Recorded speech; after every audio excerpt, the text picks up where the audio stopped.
Welcome to today's episode of Titans and Trailblazers. Thank you for joining us. We will be right back.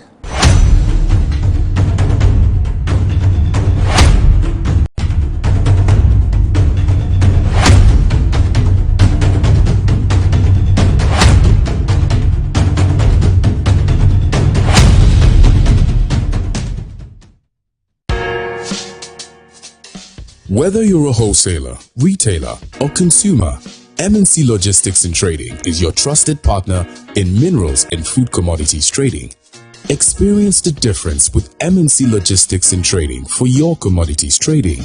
We operate a well-equipped laboratory that smelts and assays gold to ensure transparent, credible, and reliable minerals transactions. Our general food commodity market deals with imports and exports of food products such as rice, sugar, and grains. We pride ourselves on delivering products that meet the highest standards of quality and taste. With our expertise in international trading and logistics, we bridge customers far and wide. Locate us at number 4 Neosai Interfo Avenue, East Legon, Accra.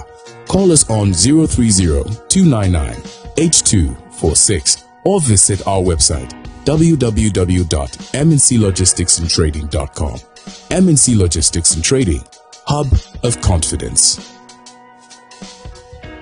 MNC Group is a leading investment holding company with expertise in minerals and food commodity trading, precious minerals refinery, real estate development, and logistics and energy. With individually registered companies, our headquarters is located in Accra, Ghana, with operational offices in Dubai, UAE, Hong Kong, and Guangzhou in China, Johannesburg in South Africa, Virginia in the USA, and Milan, Italy. We connect business markets and drive growth. Trust us to maximize value in every deal. Call us on 0302-551-917 or 0302-551-918 or send us an email mncgroup@mncgroupgh.com.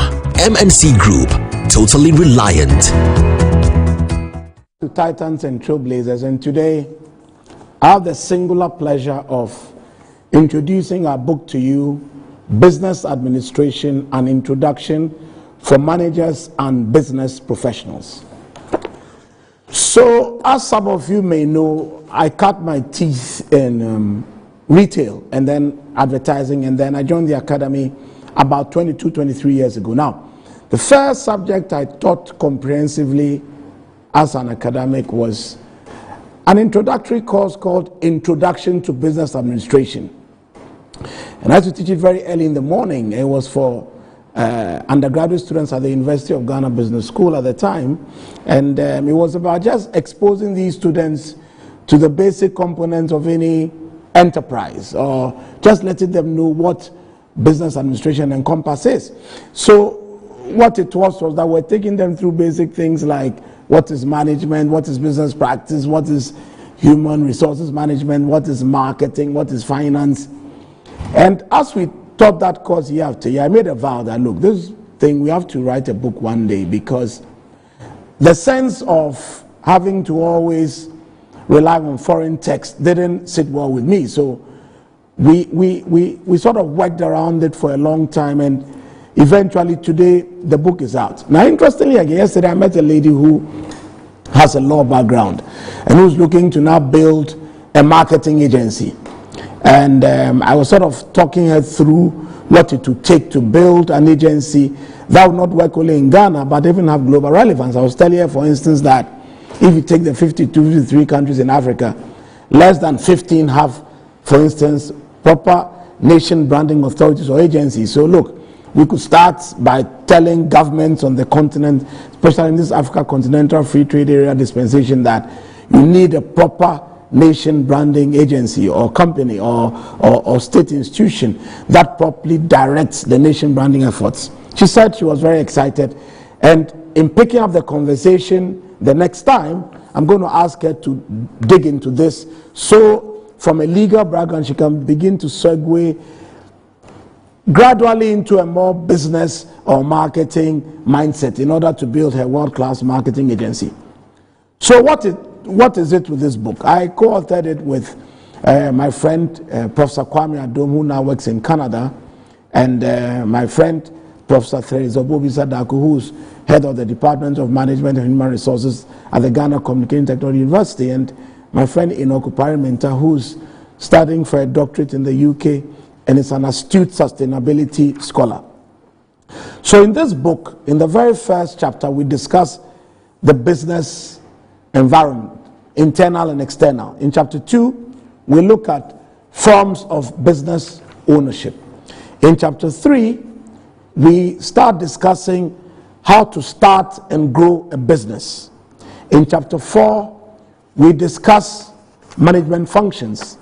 In chapter 5, we discuss issues around human resource management. Chapter 6, production and operations management. Chapter 7, marketing management. Chapter 8, we look at accounting and financial statements. Now, it's important to understand that this book was written not for any heavy theoretical reasons. It was written for practitioners, entrepreneurs, and students who are being introduced to business management. So the book is like some sort of one-stop shop for information which is scattered in many, many, many books, and saves you the trouble of having to read marketing from here, basic finance from here, basic understanding of financial statements from here, basic HR from here. And so we put it all together in a simple, non-technical book which you can all read and begin to grow your businesses from. Now, if you look at the preface to the book, what we say there is that in the chapter 1 I just spoke about, that has to do with the internal and external environment of business. We look at what the business environment is. We look at what the internal components are, what the external components are. We look at things like GDP, inflation, government fiscal management, exchange rate issues, all the things that may be outside the control of a business, but that impinge on the success of a business. In chapter 2, we look at things like business ownership, all the issues around public corporations, sole proprietorship, cooperatives, and the advantages and disadvantages embedded therein. If you want to start your own business, you need to know the type of business you should be looking for and the legal form that business you take. In chapter 3, we start to walk you through how to actually start a business and the problems you can anticipate if you are trying to establish a business, and how to go ahead to surmount those problems. In chapter 4, we teach you how to expand your business, issues around planning, staffing, directing, issues around how to grow the business in terms of creating policies, procedure manuals, having service level agreements, and all those other things, issues around business, forecasting, decision-making models, leadership styles, all those things are embedded in chapter 4.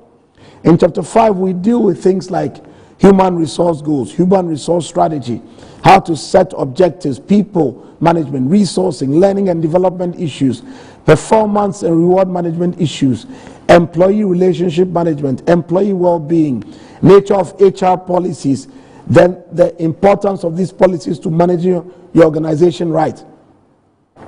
Then we move to production and operations, we move to marketing, and then accounting and financial services. So accounting and how to interpret financial statements, because that's basic for anybody looking to start a business in the world today. Now, the thing is that this book is very practical, it's very accessible.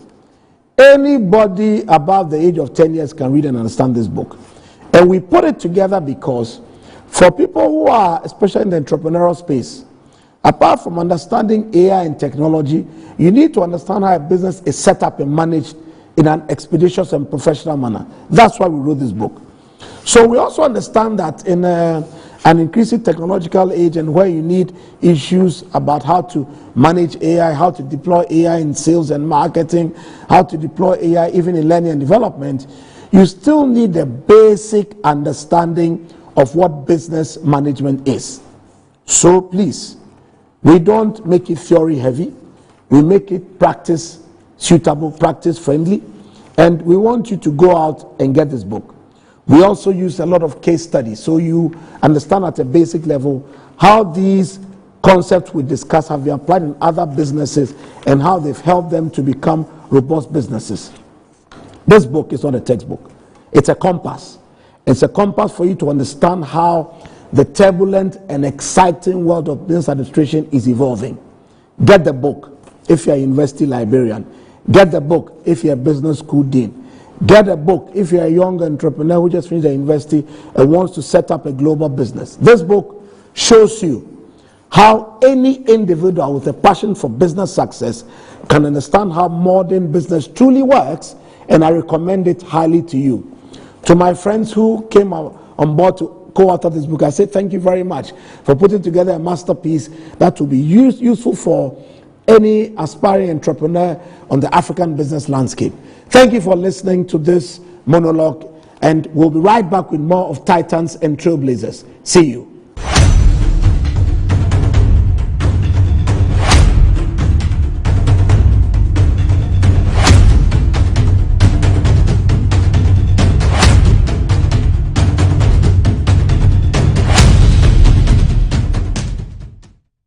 MGL Logistics and Supply is your trusted partner, providing seamless solutions for all your procurement needs. From sourcing products to managing imports and exports, we ensure smooth and efficient transactions every step of the way. Whether you require goods from across the globe or need assistance in exporting your products to international markets, we got you covered. General trading is at the heart of our expertise. We specialize in a wide range of products, catering to various industries and markets. As a trusted dealership in building materials, we provide high-quality products that meet the demands of our construction projects. Additionally, we act as manufacturers' representatives, connecting producers with distributors. Our expertise in logistics is the backbone of our operations. We plan and execute transportation and delivery of goods, ensuring they reach their destination on time and in optimal condition. MGL Logistics and Supply, guaranteed satisfaction. Finding the ideal property shouldn't be a daunting task. With MNC Properties, property sales, rentals, and management is a walk in the park. We believe everyone deserves a place to call home. That's why we specialize in providing affordable housing options under our flagship project, Fresh Property Joy, specifically designed for low and medium income earners. Our range of customizable homes includes 2 to 3 bedroom standard and executive options, all meticulously crafted using innovative interlocking brick technology. We offer flexible payment options tailored to your individual needs, plus litigation-free lands in vibrant and upscale communities that presents the perfect opportunity to build your dream home. We are committed to making affordable housing a reality. Whether you're looking to buy, rent, or invest, we've got you covered. Our service team is ready to assist you on 0302 551 917. MNC Properties, choice of class.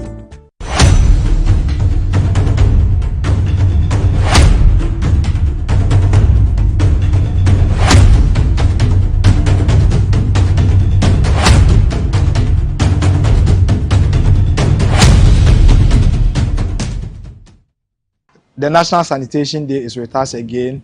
The Ministry of Local Government, Chieftaincy and Religious Affairs, in collaboration with the Jospon Group of Companies, organized the National Sanitation Day, and this is going to be held every first Saturday of the month. And I appeal to our chiefs and traditional leaders to join this project. As you already are aware, our traditional leaders are the custodians of the land, and when they are part of this project, is going to urge the citizenry to also take up the mantle of keeping the environment clean. Also, we appeal to the various leaders, the Market Women Association, the Queen Mothers Association, the GPRTU, the ProTour, that everybody should come on board to help clean our environment and make sure that we live in a healthy lifestyle. Thank you very much.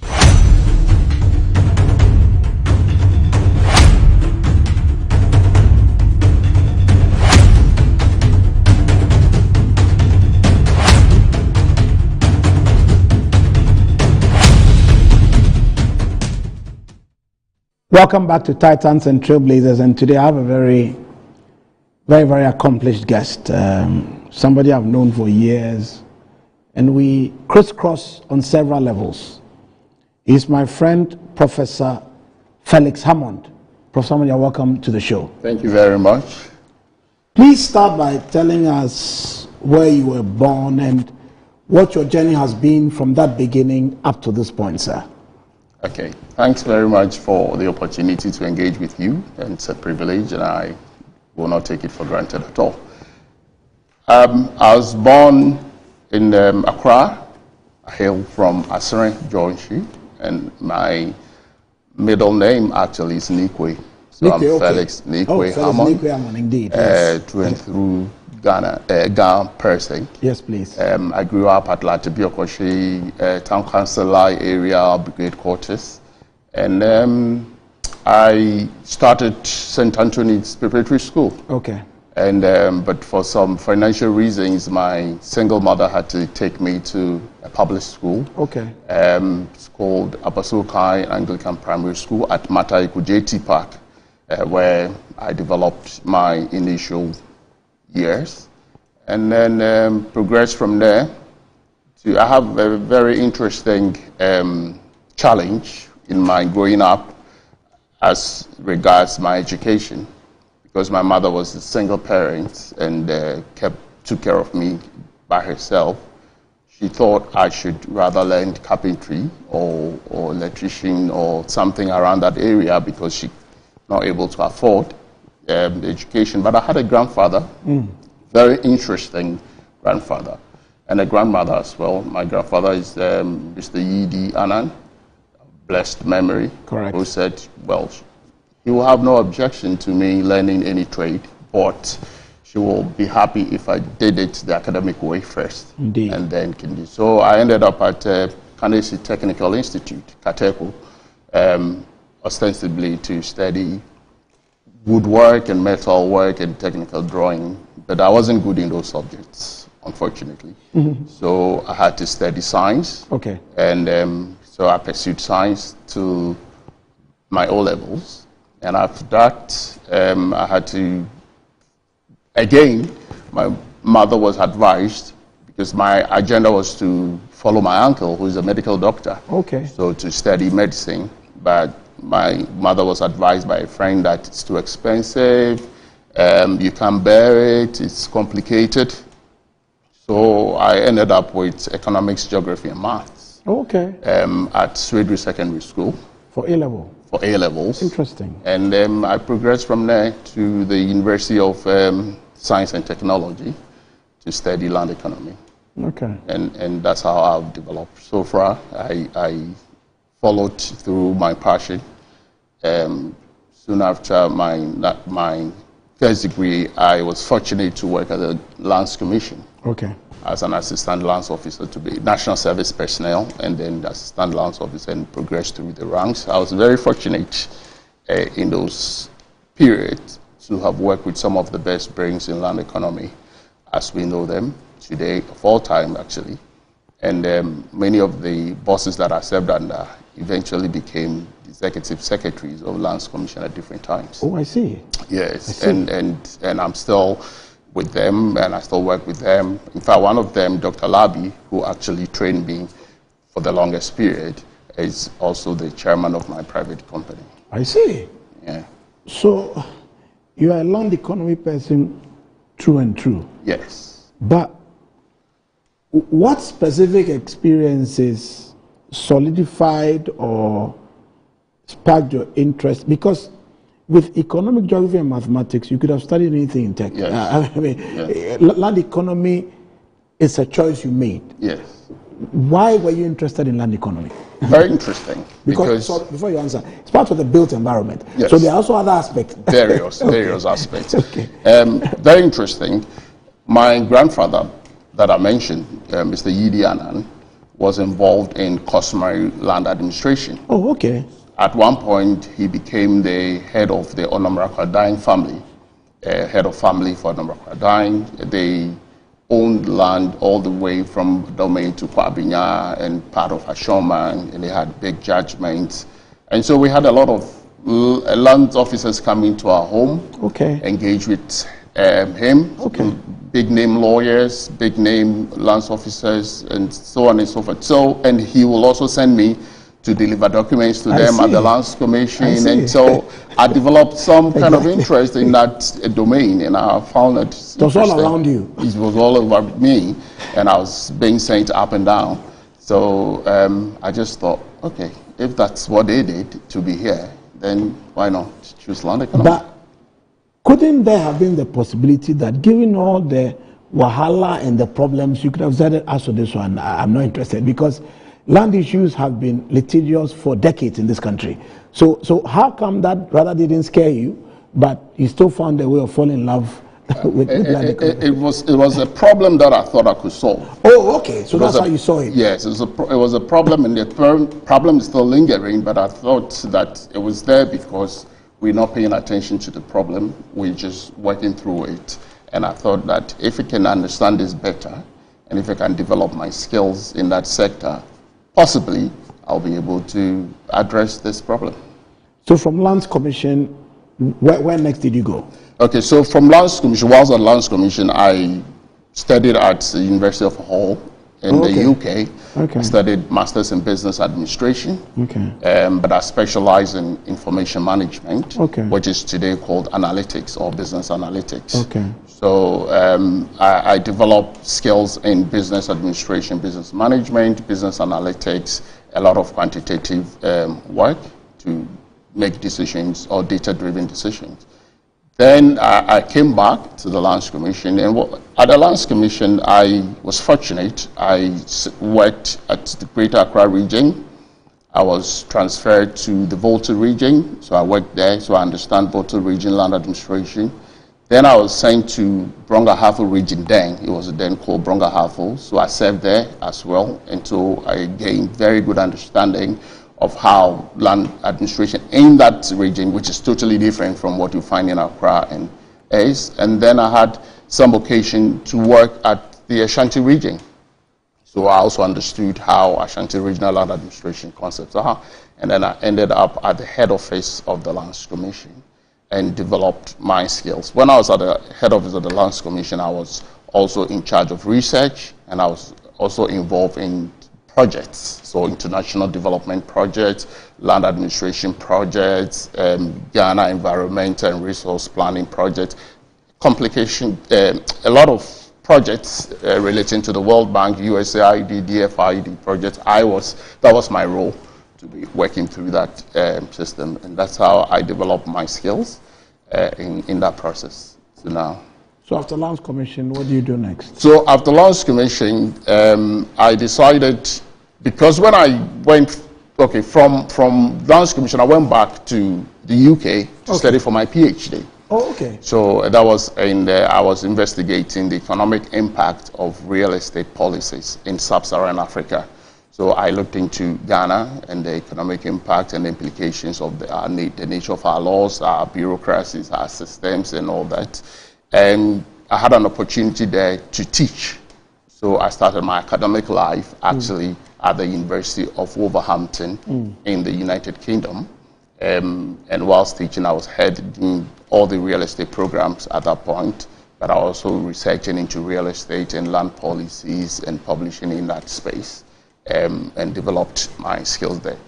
And then I decided at some point, having been promoted and come to the level that I want to, come down to Ghana to, as I said, help solve the problems that we identified at the start. So I established a company together with one of the best brains in the business arena of Ghana, Dr. Sianwe Japon.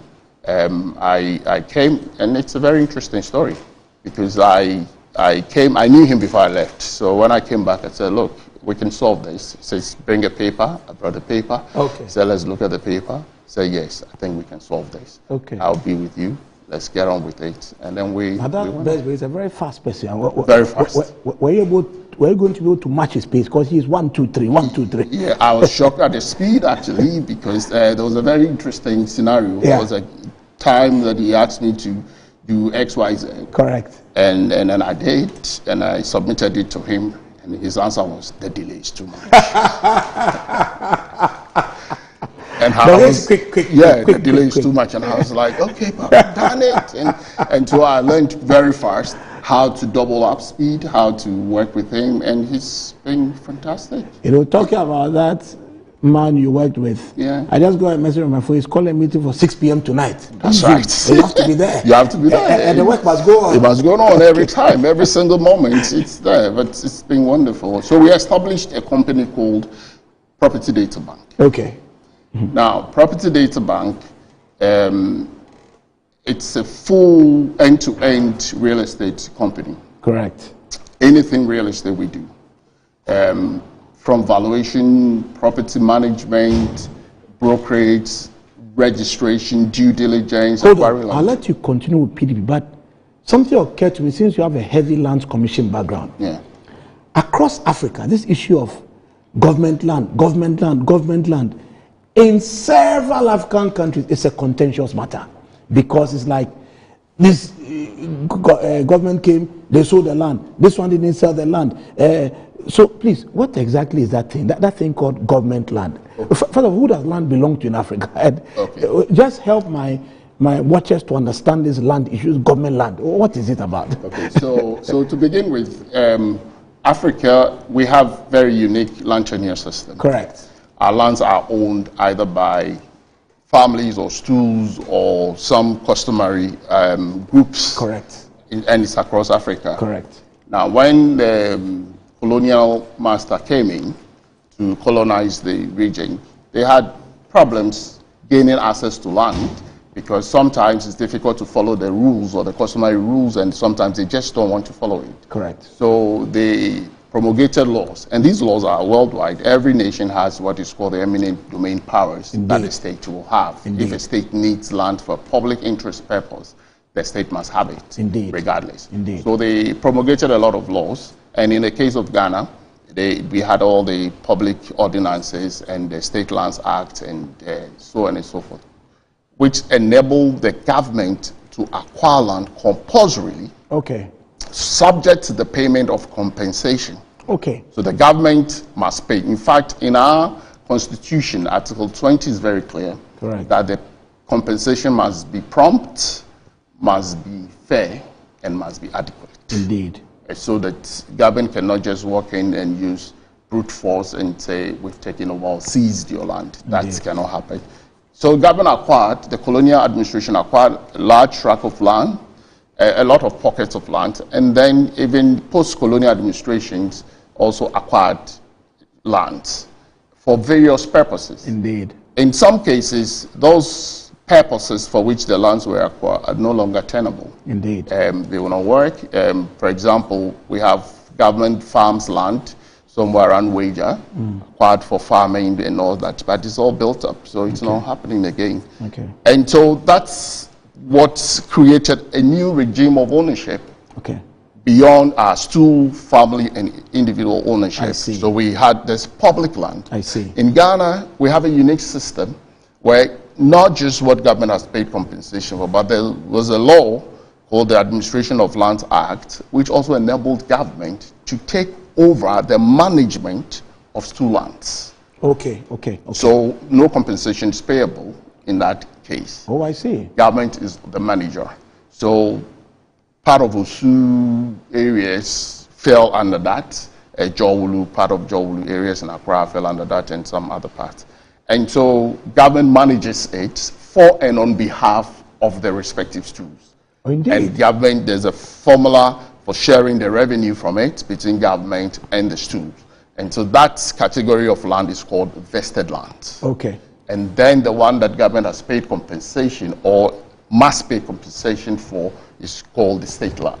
Together, they put the two together as public land. So that's so when the mention of public land, the problem with the public land, it's not dissimilar to what we face in the stool land areas. Because information is not there. We have very porous land information system. Indeed. So the records are all over the place. Correct. The records are manual. and people can alter the records, people can do changes without authorization. Everything is all over the place. You may know that the Lands Commission got banked twice in his lifetime. So some files were missing, some records not there, and the decision-making process is all over the place. So sometimes people can be allocated land legitimately. Correct. But that land probably had been allocated previously by the same government to another person. Wow. So then there's a clash to begin with. This shouldn't happen with respect to government land. Wow. But that's what happens. Wow. And sometimes, because people can alter documents illicitly, some documents are in the system that are not actually legitimate. Wow. And because of the work I do, sometimes I advise people. Some clients come with documents, and I've had cases where the client came to us with the document, 3 allocations. When we check, in fact, the file number is related to something else. Really? Completely different. Something else. And if government would not solve the land information system, we can address it. It's not about brute force. It's not about chasing people. It's not about committees. We've got to resolve the land information system that is porous, that is manual, that is all over the place, that is not helping decision makers to make the right decision, actually fueling duplicate allocation of same land by government. So it's a critical national challenge. Very huge national challenge, very huge. I'll take a break at this point. When we come back, I'm going to ask Professor Felix Hammond what maybe he and PDB can do or are doing to help us address this critical national challenge of land information systems and how land is managed, especially from a digital and an information management perspective. We'll be right back with more of Titans and Trailblazers.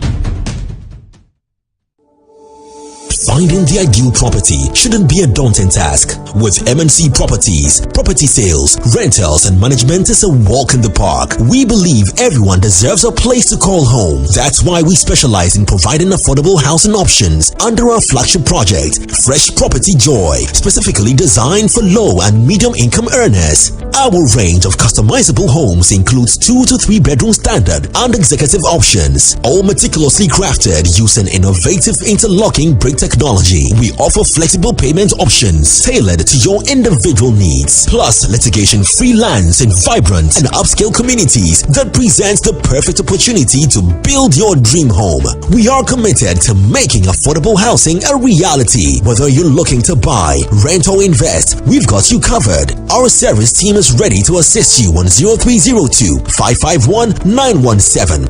MNC Properties, choice of class.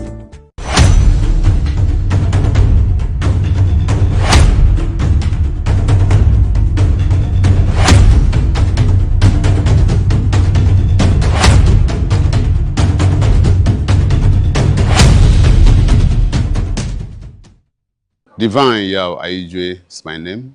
I'm the director in charge of research, statistics, information management of the Ministry of Local Government, Chieftaincy, and Religious Affairs.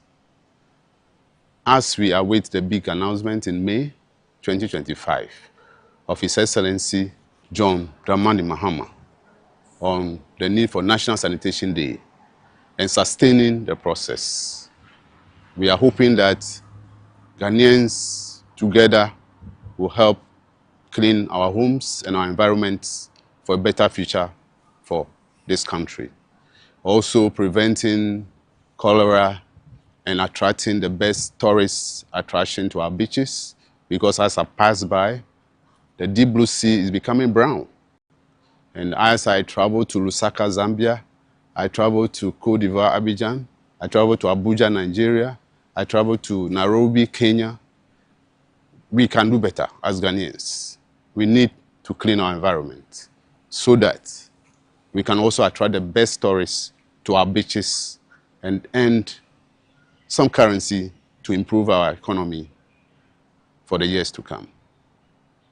I hope that this call is a call to duty that will help cleaning our homes and then to our communities and to our cities and the whole country. I hope that this call will be heeded to help our country look better in the community of nations. Thank you.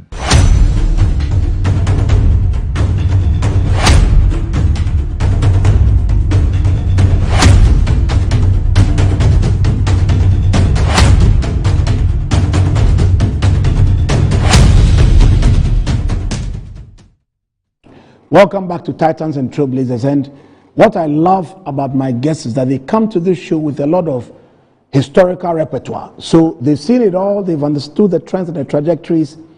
And I need to go back to Professor Felix Hammond to ask him, this issue of land information and things, you know, I thought that over the years through the lab project and all that, some attempts have been made. Even sometimes we don't have funded money to resolve this issue, but it still remains. So what are some of the mitigating issues? And when you explain the history and where we are today, tell me what PDB can do or is doing to resolve this contentious matter. Very interesting question. I was involved in the land administration projects as a land expert, a technical person, but then working for the Lands Commission. But my role enabled me to be part of it. So I reviewed the entire land administration document from cover to cover because that was my task. And so I have a good understanding. The land administration project, many people have said that it failed. It didn't. Okay. It's the way it was structured. Today then, because I've also heard it failed. Yes. So please explain to us. It actually didn't. It's the way it was structured, and it was the way it was delivered. Correct. The project itself was grouped into governance issues and then the operational issues. Okay. The governance issues related to the passage of the New Land Act. So because we had over 100 pieces of legislations, they had to put everything together into one act so we can all read that act and understand that. Indeed. Then we had so many agencies working in the same sector. Land Valuation Board then Land Title Registry, then Deeds Registry, then Lands Commission itself and all that. So to streamline the governance arrangement, the law ensured that all those organizations are brought together, merged into one organization. Correct. So in terms of the governance, and so now you have to submit your document at one point. Correct. And then it goes through the system because it's one organization. In the past, you have to jump from here to the next organization and go to Victoria's Ball and to submit and all that. But now the governance issues and the governance arrangement been established. The problem is the records should have been part of the governance arrangements. Okay. Because the records are manual. Indeed. And so if you put all of us together, but we still have our separate records, and we work with our separate records that are not unified, then you still have separate organizations. Indeed. And so it was the way the project itself was structured. The records remain manual, and they remain separate from each other.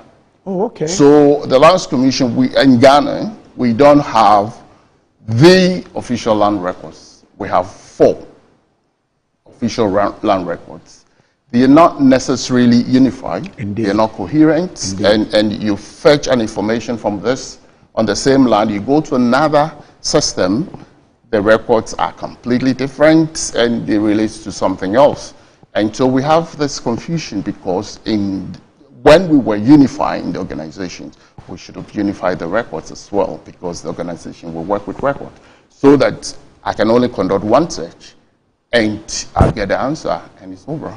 Like in the UK, I go online, I key in the property number and it tells me the information. I don't need to go from here to there to there. But now what happens is when you submit, the Lands Commission itself will move it from Division A, collect information from there, move it to Division B, collect information, move it to Division, and move it to the next division before they can collate the information. And sometimes the information that produced are not, it doesn't make sense. You can't, it's not coherent, it's inconsistent. Yes. And so you don't know what to do. But that's the biggest problem is if you are a layperson wanting to buy land, what do you do? Exactly. Because you are faced with uncertainty. Yeah. And so what do you do? Yeah. Might take it away from the ordinary person.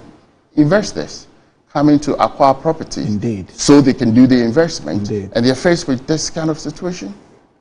There's nothing they can do. My goodness. The other thing too is, I work with some of the banks, so I know one particular financial institution has over 500 mortgage applications for registration within the Lands Commission system that cannot finish. Wow, that's a lot. So imagine if they're waiting to invest, the borrowers are waiting to invest, to employ people, to revamp the economy. We start by the Lands Commission system. Wow. Not because the people there are terrible, not because the people there are bad, it's because of the way the project itself is structured. Okay. But also, more importantly, we used external resources. Indeed. World Bank, as you mentioned, and USAID and all that. Yes. Now, when a project is not able to deliver Yes. On its objective, Indeed. who pays? Interesting question. That's the problem. Yeah. It still becomes a debt to the nation. That's true. But then we have to carry on. That's true. And set That's another true. project. Yes, indeed. And keep setting projects. Now, what we believe is the way forward is get the private sector to put its skin in the game if it believes strongly that it can resolve it. Absolutely. So that if it fails, you lose your money. That's true. That's true. But we need solutions. Yes, Yeah. yes. So and I keep saying that technology is accessible. So it's no longer about we have this technology company or we have this tech company that can do that. No, it's no longer about that. It's about understanding the problem. Yeah. Having a native understanding of the That's problem. it. For example, if you bring external people to come, they would say, well, we'll scan the document. Which ones? We have 4 records Indeed. that are inconsistent. Indeed. Which ones are you going to scan? That's true. How are you going to address that? So it's not about the technology of scanning, which is what we always focus on. They go and bring this company, they've done it, they've scanned this thing. Our situation is completely, you need an organization with a native understanding of the problem and be able to resolve this conflict in the records. This problem is a wicked problem, Yes. old one. Yes. So you need Yes. context. Context to be able to do that. Some of our partners are international. They do a lot of things. They multi-million dollar companies. They've flown before. We've captured the map of we are the only company with the most current aerial photograph of Greater Accra. Indeed. We are the only company. PDB. Yes, that's PDB. We are the only company with that. We flew, we brought the aircraft in, we brought them in, and they flew and they captured the data. But we need to go beyond that and get things going. But we cannot, as far as I'm concerned, keep doing this when we haven't resolved the records and the land information problem. You know what? You are the expert, and you are the one explaining the challenges and the interventions. Let me just give you a small anecdote as a consumer. So we were at home recently at East Legon Hills when somebody was knocking the door. So the security guy speaks to the guy and goes, I had gone to jog. So when I came back, hey, Prof, somebody came here. So the guy comes back 30 minutes later and said, hey, you, all the houses in this area, we won't find your papers because we own the land. And our lawyers have told us to come and so that we'll see where you got your papers from. So, my wife read land economy in tech. So I went and said, take it, oh, many make our family. I mean, no, they cannot mean you around. I mean, I was like, really? It can't come with you. Prof, somebody was shocked. I was like, people actually can come to your house and tell you, the land is mine, so you bring your papers. Yeah. It happens? It's a big business. That is a big business. That's crazy. See, in economics, wherever there are gaps, people will exploit opportunism because they know that the records here, it's not correct. The records there, it's not correct. So you have no other way of knowing what is correct. Really? So they come in and they can scare you. Yeah, they can scare you. They can even take you to court. You're joking. We've had interesting situations where the court itself, because of the faulty land information system, because everything must write on the right land. The court itself has given conflicting judgments with respect to the same land. My goodness. Because there's no data, there's no information that is consistent. Usually, what you expect is when the case comes, the court must go into the Lands Commission's records and download the data. And so they know what at least is in the record. That's correct. And then they can start from there. As a true record. As a true record. And then they can start from there and build. But now, everything has to be from first principle, argue your case out, because the records are all over the place. Then we're in a serious mess. We are. We are in. So tell me, so two questions here. How can PDB assist? And then secondly, what is the full range of products and services that PDB can offer us, from business management, built environment? What does PDB do? Okay, so PDB, we have different divisions. Correct. Within PDB. We have the valuation and appraisal division that handles valuation. You want to know the worth of your property because you want to sell, or a bank wants to know the worth of a property because it's being used for collateral, or at the end of the accounting year, companies want to know the value of their landed assets and equipment and so on and so forth. So we determine what the value is based on the various contexts that we are provided with. So that unit does that. Then we have a unit that... Before I go to the next unit, so which industries have you worked for from a valuation standpoint? Oh, we work with a lot of the banks. The banks, with okay. Stanbic, Okay. ADB, Okay. Republic Bank. Okay. We work with a lot of the banks. Okay. And we offer them these services. Okay. So and that's then, valuation. Yes. Okay. And then we've done a lot of nationwide, because we cover the whole nation. Okay. So we've done a lot of nationwide asset valuation Okay. for accounting or financial reporting purposes. Okay. For most of the major But do you work organizations. with individual customers also? Can somebody walk in and say, guys, A I want you to... lot of our customers are individual. Okay, They call in, maybe they find our telephone numbers, they call in, or they Okay. walk in. Our office is at Reach, okay. very close to EcoBank head office. Okay. So they walk in and we need this service, we need it, and we do that. Okay. Then we have a registration, land acquisition and registration division or unit. Correct. They are involved in due diligence. You know how our system is now. So you need somebody with a different pair of eyes to look through and say, this is safe land to buy, this is unsafe because of X, Y, Z. So we have the due diligence unit that will do that. And then they can help you through and represent you through the negotiation and acquisition of the land itself. Correct. Pricing and terms of agreement and all that. And then they can also facilitate the registration, which is where the frustration is. Indeed. So we take up the frustration, use it back, and then we go through the Lands Commission system. And because we have native understanding of the system, when there are technical queries, we understand, and we are able to address them and as we go along. Otherwise, if you expose yourself to them, the technical issues you will not be able to understand. And there are issues that we will have to also go back to the Lands Commission and discuss and negotiate until this cannot be, this is what it should be, and then we carry on. Sometimes the assessment of fees are not as it should be, and we are able to go through that. So that unit also does from due diligence, acquisition, negotiation, documentation, and registration. Okay. Then we have a property management division. Okay. That handles and manages property for and on behalf of investors and landlords. So once you acquire the property and we take over ownership, you sit back for us to be bringing you your money, okay, but ensuring that your property is also safe, okay, in a good state of repair every single time, okay, and it's compliant with all the laws that we have to be compliant with. Indeed. And with the tenants that we put in, we don't just advertise and get tenants in, we select tenants. Okay. And that's a different scenario. Okay. It's not just because I want a property, but we want to make sure that the tenant is a tenant of substance. Can pay rent. We have to check where the tenant is coming from, the previous landlord, and the behaviors there and all that. Indeed. We have to ensure that the tenant will not misuse or abuse the property, use it for illegal purposes.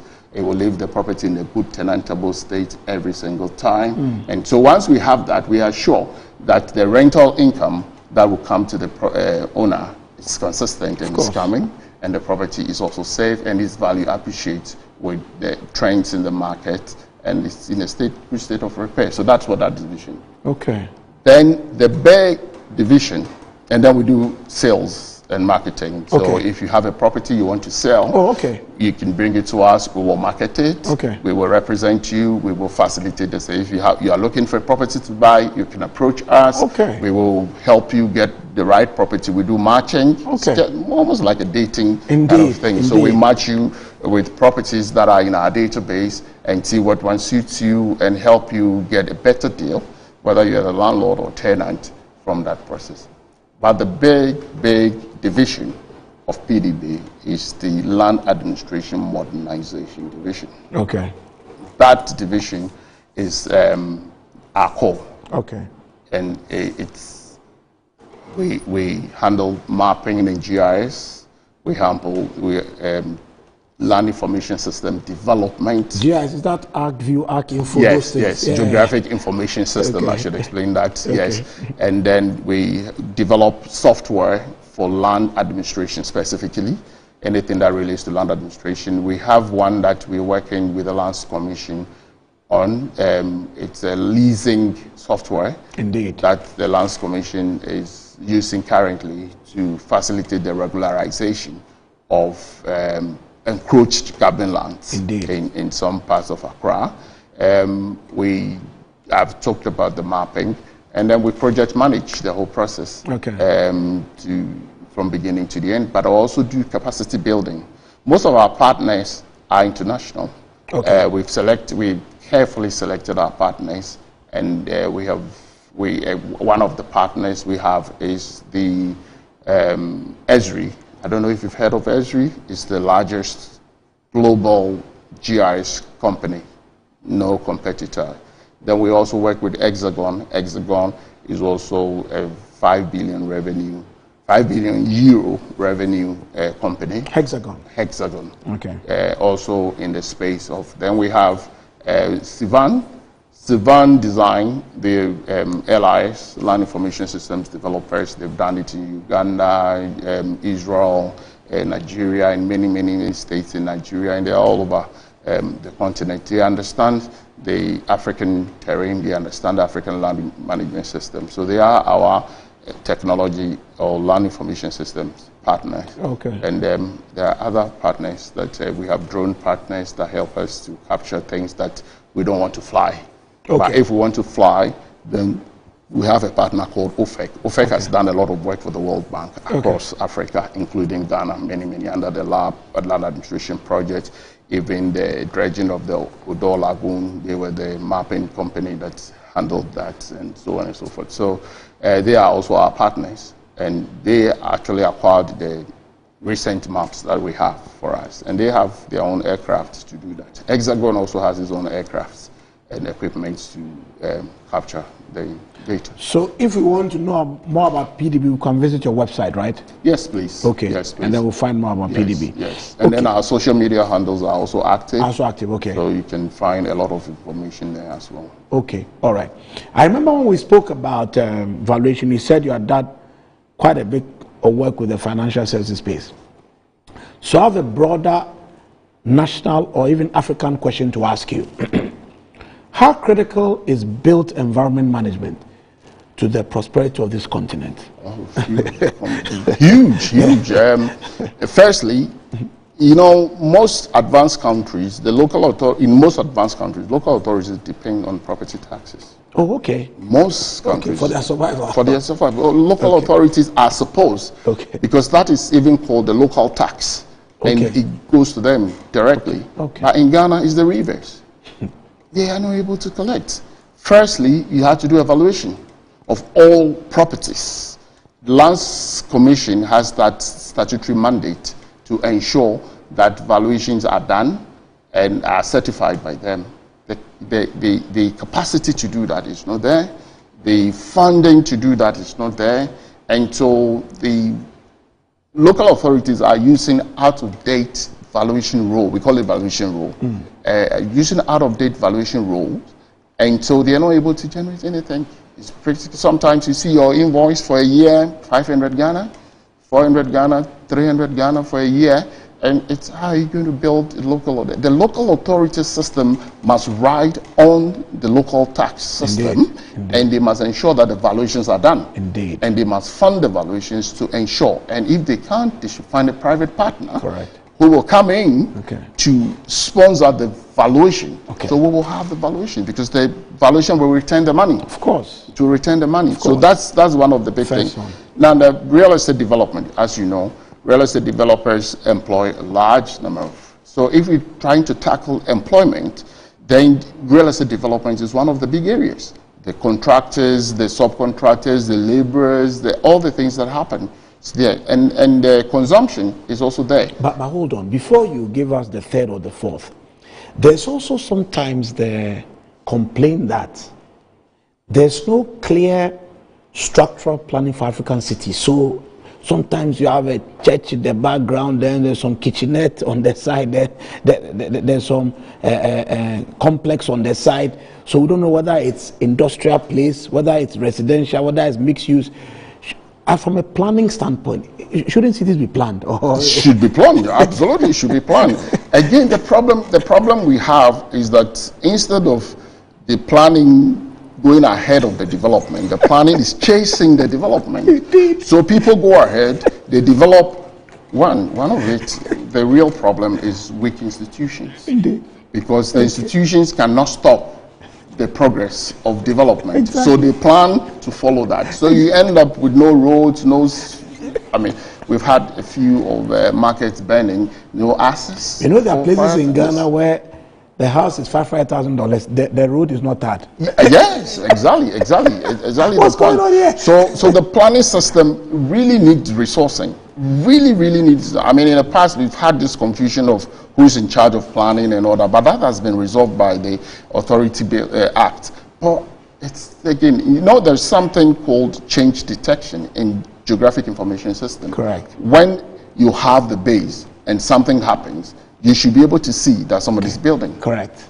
And now we are in AI regime, we are in technology age, we should be able to see, but we don't have that base technology for us to even know that somebody's developing. You know, all the things you said, it goes back to the information, the data, the insights required to properly manage land administration in Africa. Absolutely. It's like simple. That's the end of the matter. Simple. That's what it is. Wow. And we're not focusing. That's my problem. We're not focusing. We're chasing technology. We're chasing big tech names and all that. They'll take their fees. They'll take their money. They will go. But the problem will remain. We've got to have a way of resolving our land information system. We've got to have a way. Yeah, the Ghana Revenue Authority. But we are resetting Ghana. Yes, so that's the opportunity. I pray that this should be a major agenda on the reset agenda. That's an opportunity. That's an incredible opportunity for us now to attack that. Yes. Even GRA is not able to know who's renting what. That's true. To collect rental income tax. That's true. No. That's true. We need to go down, drill, and get the property information system well set. I know you have a passion for academia as well. And I remember I came from Rwanda about 4 years ago to visit you at Dominion. Yeah. We had an excellent interaction. And I think that vision is still going on. Yes. Where are we in the evolution? Oh, wow. We have 1 minute to do, but I think that brand is doing well. So just tell us about it and we'll wrap up with the Dominion mandate. Yes. The Dominion is doing extremely well. We are very happy with what is happening now. We have some of the top professors leading the Dominion. I only chair the governing council. Correct. But we have a lot. And in fact, we have established a graduate school that is like no other. Indeed. And I'm proud to say that. In terms of the quality of the lecturers that we engage, in terms of the mode of delivery, in terms of the flexibility of delivery, the quality of the programs that we are running. We are running PhD in business administration. For those that are aiming to go into research, academia, World Bank, and DFID, and so on and so forth. We have a doctorate in business administration as well, for those that are aiming to climb up into the C-suites of the organization, in corporate arena. And then we have a doctorate a PhD in statistics and data science. Well, that's a good one. Yes, and we're coming up with a lot more. But what is unique about us is not the courses, because you can find the courses or the programs elsewhere. Other places. But it is how we do our delivery. Okay. It's how we manage them. We will not engage a lecturer unless we're sure that it can be trusted, because T is our core. Indeed. So we have a T's. The trustworthiness is central. Right. You should be trusted to be compliant. You should be trusted that we can hand over students to you and they will be safe in your hands. You should be trusted that you will deliver what you have signed up to deliver and when you are supposed to do. But also you should have sufficient experience. Indeed. Which is our E. Yes. You cannot just come in because you want to teach. That's true. Sufficient experience, not because you have sufficient experience in the arena, but in the subject. That's correct. So you can be, probably you've been in academia for 20 years, but you haven't taught information management before. That's true. We will not allow you to teach that, regardless of your titles and certificates. That's fair. Also, that you can bring in experiential learning in the class and not just textbooks from beginning to the end. That's true. Project, linkage with industry. We have a partner whose sole job is to forge partnership with industry, so we can collaborate with them. That's true. But also you have to be an authority in the space. Okay. So on this note of the man who wears many, many hats, we want to thank you for watching this edition of Titans and Trailblazers. And Prof. Hammond, we thank you very much for coming on the show. Thanks Congratulations. Keep for up the good bringing work. me here. Thank God you bless very sir. much. All right. Thank you. So Bye. on that note, we are done for today. See you on the next episode. Titans and Trailblazers is brought to you by the MNC Group.